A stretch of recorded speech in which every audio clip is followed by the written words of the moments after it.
Hello ನಮಸ್ತೆ students, welcome back to anti clock coaching academy. ನಾನು Nikhilesh, anti clock coaching ಅಕಾಡೆಮಿಯಿಂದ. Students, ಈ ಒಂದು ವಿಡಿಯೋ ಯಾವುದೇ ನಿಮ್ಮ ಇದ್ರ ರಿಲೇಟೆಡ್ ಅಲ್ಲ, ಅಕಾಡೆಮಿಕ್ಸ್ ರಿಲೇಟೆಡ್ ಅಲ್ಲ. ಇದೊಂದು ಎಚ್ಚರಿಕೆ, ಒಂದು ಇನ್ಸಿಡೆಂಟ್ ಬಗ್ಗೆ ನಾನು ಮಾತಾಡ್ತಾ ಇರೋದು. ಬೆಂಗಳೂರಿನ one of the best college, one of the famous college, ಒಂದು ಪ್ರೈವೇಟ್ ಕಾಲೇಜಲ್ಲಿ ನಡೆದಂಥ ಒಂದು ಇನ್ಸಿಡೆಂಟ್ ಬಗ್ಗೆ ನಾನು ನಿಮ್ಗೆ ಮಾತಾಡ್ತಾ ಇದ್ದೇನೆ. ಈ ವಿಡಿಯೋನ ಮಾಡಲಿಕ್ಕೆ ಮೇಯ್ನ್ ರೀಸನ್ ಏನು ಅಂತ ಕೇಳಿದರೆ, ಎಲ್ಲ ಸ್ಟೂಡೆಂಟ್ಸ್ಗಳು either it is girl or a boy, ನೀವು ಗರ್ಲ್ ಆಗಿರಿ ಅಥವಾ ಬಾಯ್ ಆಗಿರಿ, ನಿಮಗೆ ಇದು ಖಂಡಿತ ಅಪ್ಲೈ ಆಗುತ್ತೆ. ಅದೇ ಒಂದು ರೀಸನಿಗೋಸ್ಕರ ನಾನು ನಿಮ್ಗೆ ಇದನ್ನು ವೀಡಿಯೋನ ಮಾಡ್ತಾ ಇದ್ದೇನೆ. ಇದು ಇಂಡಿಯಾದ one of the best college, ಇಂಡಿಯಾದಲ್ಲಿ ಫಸ್ಟ್ ಪ್ರೈವೇಟ್ ಕಾಲೇಜ್ ಅಂತ ಕರ್ಸ್ಕೊಂಡಂಥ ಒನ್ ಆಫ್ ದ ಕಾಲೇಜು. ನಾನು ಕಾಲೇಜಿನ ಹೆಸರನ್ನ ಇಲ್ಲಿ ಹೇಳ್ತಾ ಇಲ್ಲ, ಡಿಸ್ಕ್ಲೋಸ್ ಮಾಡ್ತಾ ಇಲ್ಲ. ಯಾಕೆ ಕೇಳಿದರೆ, ಇಲ್ಲಿ ಸ್ಟೂಡೆಂಟ್ಸ್ಗಳು ಮಾಡಿರೋ ತಪ್ಪಿಗೆ ಕಾಲೇಜನ್ನು ನಾವು ಇದು ಮಾಡೋದು ಸರಿ ಅನಿಸೋದಿಲ್ಲ. ಅದಕ್ಕೋಸ್ಕರ ನಾನು ಜಸ್ಟ್ ಕಾಲೇಜಿನ ಹೆಸರು ಹೇಳ್ತಾ ಇಲ್ಲ. One of the best private college. ಏನಾಗಿತ್ತು ಅಂತ ಕೇಳಿದ್ರೆ, ಬೆಂಗಳೂರಿನ private college. On 10th incident ಏನಾಗಿತ್ತು ಅಂತ ಕೇಳಿದ್ರೆ, ಸೀನಿಯರ್ ಗರ್ಲ್ನ 4th ಇಯರ್ ಇಂಜಿನಿಯರಿಂಗ್ ಸ್ಟೂಡೆಂಟ್ನ ಗರ್ಲ್ನ 3rd ಇಯರ್ ಹುಡುಗನ ಹೆಸರು ಬಂದುಬಿಟ್ಟು ಜೀವನ್ ಗೌಡ. ಓಕೆ, ನಾನು ಯಾಕೆ ಹುಡುಗನ ಹೆಸರನ್ನ ಹೇಳ್ತಾ ಇದ್ದೇನೆ ಕೇಳಿದರೆ, ಒಂದು ಕಾಲೇಜ್ ಅನ್ನೋದು ಒಂದು ಪವಿತ್ರವಾದ ಸ್ಥಳ. ಅಂಥ ಪವಿತ್ರವಾದ ಸ್ಥಳದಲ್ಲೇ ಇಂಥ ಕೆಟ್ಟ ಕೆಲಸ ಮಾಡುವಂಥ ಇಂಥ ಕ್ರಿಮಿಗಳ ಹೆಸರನ್ನ ಹೇಳಿ ಏನು ಕೆಟ್ಟದಾಗೋದಿಲ್ಲ, ಆಯಿತಾ. ಸೊ ಇಲ್ಲಿ ಮತ್ತೊಂದು ಏನಂತ ಕೇಳಿದರೆ, ಇದರಲ್ಲಿ ಹುಡುಗನ ತಪ್ಪಿದೆಯೋ ಹುಡುಗಿದು ತಪ್ಪಿದೆಯೋ ಅಥವಾ ಹುಡುಗಿ ಇಬ್ಬರು ಕೂಡ ಮ್ಯೂಚುವಲ್ ಅಂಡರ್ಸ್ಟ್ಯಾಂಡಿಂಗಿಂದ ತಪ್ಪು ಮಾಡಿದವರು ನಮ್ಗೆ ಗೊತ್ತಿಲ್ಲ. ಇನ್ನೂ ಕೂಡ ಇನ್ವೆಸ್ಟಿಗೇಷನ್ ಪ್ರಾಸೆಸ್ಸಲ್ಲಿ ಇದೆ. ಯಾಕಂದರೆ ಹುಡುಗನನ್ನು ಜೀವನ್ ಗೌಡ ಅನ್ನೋ ಹುಡುಗರನ್ನು ಆಲ್ರೆಡಿ ಜುಡಿಷಿಯಲ್ ಕಸ್ಟಡಿಗೆ ಕೊಟ್ಟಿದ್ದಾರೆ, ವಿಚಾರಣೆ ನಡೀತಾ ಇದೆ. 10ಕ್ಕೆ ನಡೆದದ್ದು ಇನ್ಸಿಡೆಂಟ್ ನಡೆದಿದ್ದು ಏನಾಗಿತ್ತು ಅಂತ ಕೇಳಿದರೆ, ಹುಡುಗ ಜೂನಿಯರ್ ಆಗಿದ್ದು, ಹುಡುಗಿ ಸೀನಿಯರ್ ಆಗಿದ್ಲು.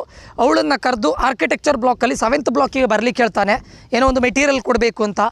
ಹೋಗ್ತಾಳೆ. ಅದಾದ ನಂತರ ಅವನೇನು ಮಿಸ್ಬಿಹೇವ್ ಮಾಡ್ತಾನೆ ಅವಳ ಜೊತೆ. ಆವಾಗ ಅವಳು ಲಿಫ್ಟಿಂದ ಕೆಳಗಡೆ ಬರ್ತಾಳೆ. 6th ಫ್ಲೋರಲ್ಲಿ ಅವನೇ ಮತ್ತೆ ಅವಳನ್ನು ಹೊರಗಡೆ ಎಳೆದು ಇದು ಮಾಡಿದ್ದಾರೆ. ಈ ಕೆಟ್ಟ ವಿಷಯಗಳು ಆಗಿದೆ ಅಂತ ಇದಿದೆ, ನ್ಯೂಸ್ ಇದೆ. Okay, according to the news, ಇದು ನ್ಯೂಸಿನ ಪ್ರಕಾರ ಹೀಗಿದೆ. ನನಗೆ ಗೊತ್ತಿಲ್ಲ ಇದು ಎಲ್ಲಿಯವರೆಗೆ ಹುಡುಗನ ತಪ್ಪು ಹುಡುಗಿದ ತಪ್ಪು ಅಥವಾ ಇಬ್ಬರದ್ದು ಇದೋ ಗೊತ್ತಿಲ್ಲ. ಬಟ್ ಕಾಲೇಜ್ ಅನ್ನೋದು ಒಂದು ಪವಿತ್ರವಾದ ಸ್ಥಳ. ಇಂಥ ಸ್ಥಳದಲ್ಲಿ ಇಂಥ ಕೆಟ್ಟ ವಿಚಾರಗಳನ್ನು ಮಾಡೋ ಇಂಥ ಕ್ರಿಮಿಗಳನ್ನು ಸುಮ್ಮನೆ ಬಿಡಬಾರ್ದು, ಆಯಿತಾ. ಒಂದನೇದು. ಇನ್ನು ನಾನು ಈ ವಿಡಿಯೋವನ್ನು ಯಾಕೆ ಮಾಡ್ತಾ ಇದ್ದೇನೆ ಕೇಳಿದರೆ, ಸ್ಟೂಡೆಂಟ್ಸ್ ದಯವಿಟ್ಟು ಇವಾಗಿನ ಜನ್ರೇಷನ್ಗಳು ಹೇಗಂತ ಕೇಳಿದರೆ, ನಾನು ಎಲ್ಲ ಇಂಜಿನಿಯರಿಂಗ್ ಕಾಲೇಜಿಗೂ ಕೂಡ ವಿಸಿಟ್ ಮಾಡ್ತಾ ಇರ್ತೇನೆ ಮತ್ತು ನನ್ನ ಸ್ಟೂಡೆಂಟ್ಸ್ಗಳ ಜೊತೆ ಮಾತಾಡ್ತಾ ಇರ್ತೇನೆ ಯಾವಾಗಲೂ. ನಾನು ನಿಮ್ಮ ಮನಸ್ಸಲ್ಲಿ, ನಿಮ್ಮ ಮೈಂಡಲ್ಲಿ ನಿಮಗೆ ತುಂಬ ಇನ್ಫ್ಲುಯೆನ್ಸ್ ಆಗ್ತೀರಾ ಸ್ಟೂಡೆಂಟ್ಸು. ಇವಾಗಿನ ಜನ್ರೇಷನ್ ತುಂಬ ಇನ್ಫ್ಲುಯೆನ್ಸ್ ಆಗ್ತೀರಾ, ಅದು ನಿಮ್ಮ ಫ್ರೆಂಡ್ಸಿಂದ. ಕರೆಕ್ಟ್ ಕೇಳ್ಕೊಳ್ಳಿ, ನೀವು ಮಾಡೋ ಫ್ರೆಂಡ್ಸು ತುಂಬ ಇಂಪಾರ್ಟೆಂಟ್ ಆಗುತ್ತೆ. ದಯವಿಟ್ಟು ನೋಡಿಕೊಂಡು ಫ್ರೆಂಡ್ಸನ್ನು ಮಾಡಿ. ನೀವು ಗರ್ಲ್ ಆಗಿರಿ ಅಥವಾ ಬಾಯ್ ಆಗಿರಿ, ನೀವು ಸೀನಿಯರ್ನ ಫ್ರೆಂಡ್ಸ್ ಮಾಡ್ಕೊಳ್ಳಿ, ಜೂನಿಯರ್ನ ಫ್ರೆಂಡ್ಸ್ ಮಾಡ್ಕೊಳ್ಳಿ, ಅಥವಾ ನಿಮ್ಮ ಕ್ಲಾಸ್ಮೇಟ್ಸನ್ನು ಫ್ರೆಂಡ್ಸ್ ಮಾಡ್ಕೊಳ್ಳಿ, ಬಾಯಿನ ಫ್ರೆಂಡ್ಸ್ ಮಾಡ್ಕೊಳ್ಳಿ ಅಥವಾ ಗರ್ಲ್ಸನ್ನ ಫ್ರೆಂಡ್ಸ್ ಮಾಡ್ಕೊಳ್ಳಿ, ಇಟ್ ಡಸಂಟ್ ಮ್ಯಾಟರ್. ಅವರು ಫಸ್ಟು ಸರಿ ಇದ್ದಾರಾ ನೋಡ್ಕೊಳ್ಳಿ. ಯಾಕಂದರೆ ಅವರ ನಡವಳಿಕೆಗಳು ನಿಮ್ಮ ಮೇಲೆ ತುಂಬ ಎಫೆಕ್ಟ್ ಆಗುತ್ತೆ, ತುಂಬ ಇನ್ಫ್ಲುಯೆನ್ಸ್ ಆಗುತ್ತೆ. ಅವ್ರು ತುಂಬ ಕೆಟ್ಟವರಾಗಿದ್ದರೆ, ಅಂದರೆ ಕೆಟ್ಟವ್ರು ಅವ್ರು ಯಾವಾಗಲೂ ಅವ್ರ ಮೈಂಡಲ್ಲಿ ಬೇಡದೇ ಇರುತ್ತೆ, ಅಂಥದ್ದನ್ನು ನಿಮಗೆ ಇನ್ಫ್ಲುಯೆನ್ಸ್ ಮಾಡೋ ಪ್ರಯತ್ನ ಮಾಡ್ತಾರೆ. ಇಂಥ ಫ್ರೆಂಡ್ಸಿಂದ ದಯವಿಟ್ಟು ದೂರ ಇರಿ. ನಿಮಗೆ ಫ್ರೆಂಡ್ಸ್ ಇಲ್ಲದೇ ಇದ್ದರೂ ಓಕೆ, ಆದರೆ ಇಂಥ ಫ್ರೆಂಡ್ಸ್ಗಳು ಬೇಡ. ಓಕೆ, ನಿಮ್ಮನ್ನು ಕೆಟ್ಟ ದಾರಿಗೆ ಎಳೆಯುವಂಥ ಫ್ರೆಂಡ್ಸ್ಗಳು ಬೇಡ.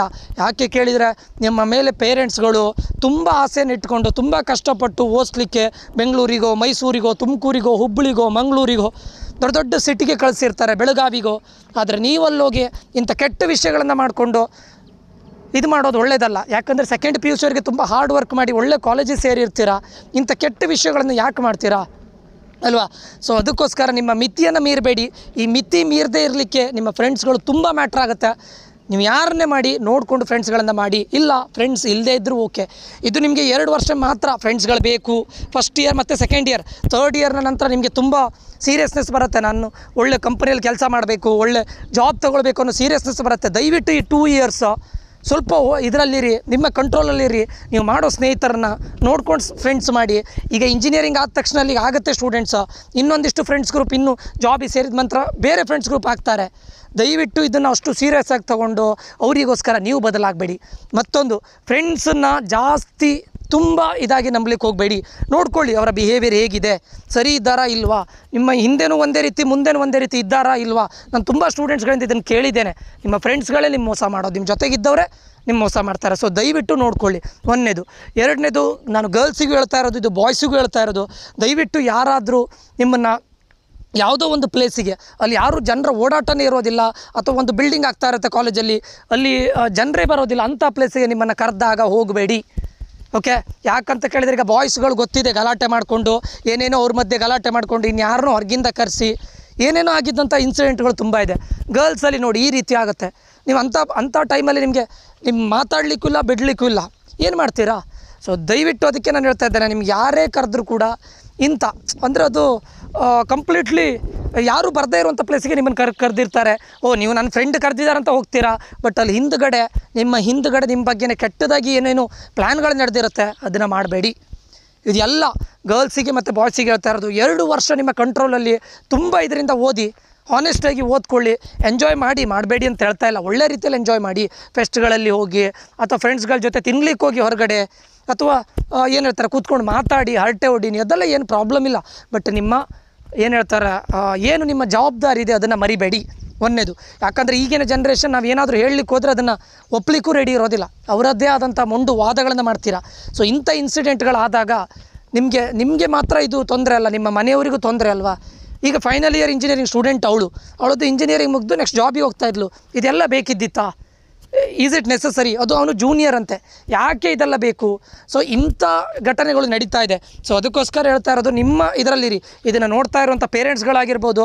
ಯಾಕಂದರೆ ಈ ನನ್ನ ಚಾನಲ್ನಲ್ಲಿರುವಂಥ 80% ಸ್ಟೂಡೆಂಟ್ಸ್ಗಳು ಅಥವಾ ಪೇರೆಂಟ್ಸ್ಗಳು ಒಂದೇ ಸ್ಟೂಡೆಂಟ್ಸ್ಗಳಾಗಿದ್ದರೆ ಇಂಜಿನಿಯರಿಂಗ್ ಸ್ಟೂಡೆಂಟ್ಸ್ ಆಗಿರ್ತೀರಾ ಅಥವಾ ಸ್ಟೂಡೆಂಟ್ಸ್ಗಳ ಪೇರೆಂಟ್ ಆಗಿರ್ತೀರಾ.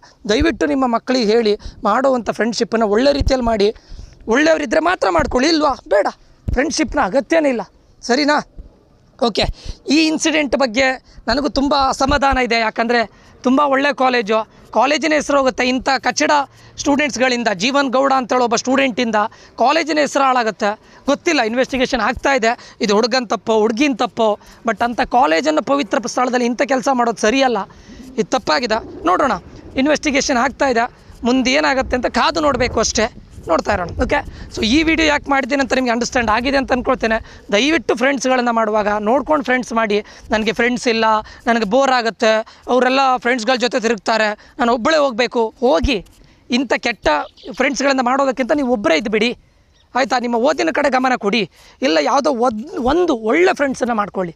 ಇಂಥ ಫ್ರೆಂಡ್ಸ್ಗಳನ್ನು ದಯವಿಟ್ಟು ಮಾಡ್ಕೊಳ್ಬೇಡಿ. ಇದು ಎಲ್ರಿಗೂ ಕಿವಿ ಮಾತು. ಈ 1-2 ವರ್ಷ ಫಸ್ಟ್ ಮತ್ತು ಸೆಕೆಂಡ್ ಇಯರ್ ನೀವು ಸರಿಯಾಗಿ ದಾರಿ ತಪ್ಪದೆ ಹೋದ್ರಿ ಅಂತಾದರೆ 3rd ಇಯರಿಂದ ನಿಮಗೆ ಬುದ್ಧಿ ಬರುತ್ತೆ. ಇಲ್ಲ, ನಾನು ಓದಬೇಕು, ನಾನು ಕೆಲಸದ ಕಡೆ ಗಮನ ಕೊಡಬೇಕು, ಅದೆಲ್ಲ ನಿಮಗೆ ಬರುತ್ತೆ.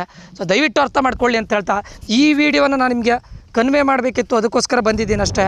ಮುಂದಿನ ವಿಡಿಯೋದಲ್ಲಿ ಮತ್ತೆ ಸಿಗ್ತೇನೆ. ನಾನು ನಿಖಿಲೇಶು ಸೈನ್ ಆಫ್ ಆಗ್ತಾ ಇದ್ದೇನೆ. Until that, love you all, bye, take care students.